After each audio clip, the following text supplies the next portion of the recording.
it's Delana, and let's go through my June reading wrap-up for the month. First of all, I have The Biggest Prison on Earth by Ilan Pappe.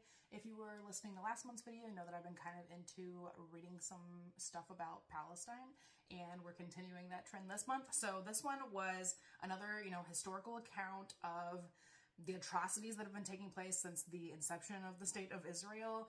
And Ilan Pappe has a lot of really great insights into both sides because he comes from the opposite side. Like, now he is an advocate for the Palestinians, whereas he used to be a Zionist. And so he has a lot of like personal things that he adds into the story, but also the thing that's really cool about it is that he goes through a lot of kind of new information that hasn't previously been kind of released or readily available. And he talks a lot about the actual like structure, like not just like the laws, but like the things that people in the political realm of Israel say that allow atrocities to take place. So that was a really good one.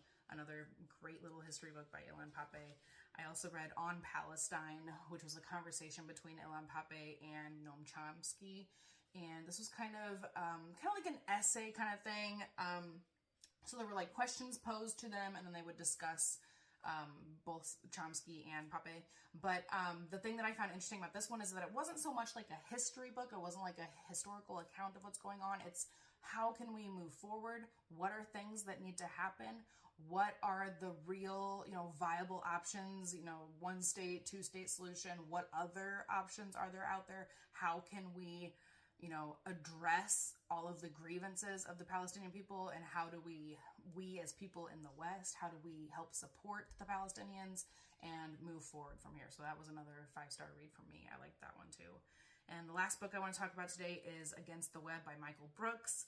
This one is kind of a critique of kind of like new media, right-wing conservative just figureheads. And so if you ever watched The Majority Report with Sam Cedar, Michael Brooks was on that show until he passed away, I believe in 2020.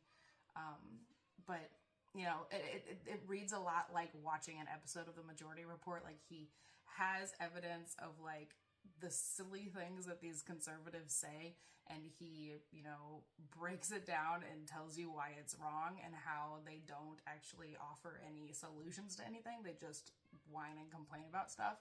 And then in the end, Michael comes in and actually explains how we can try to do better, how to have a better world and stuff like that. He's a leftist. He was a leftist. I'm not sure if he was like a full-on communist, but definitely a socialist.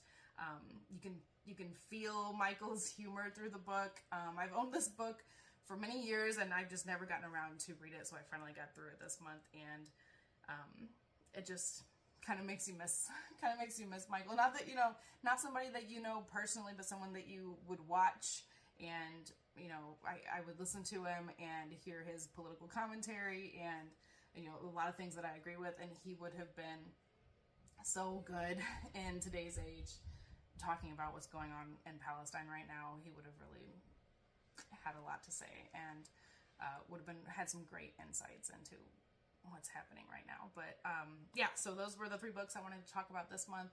I'm gonna try to get back into actual like fun fantasy, like real fiction stories next month, but we'll see how it goes.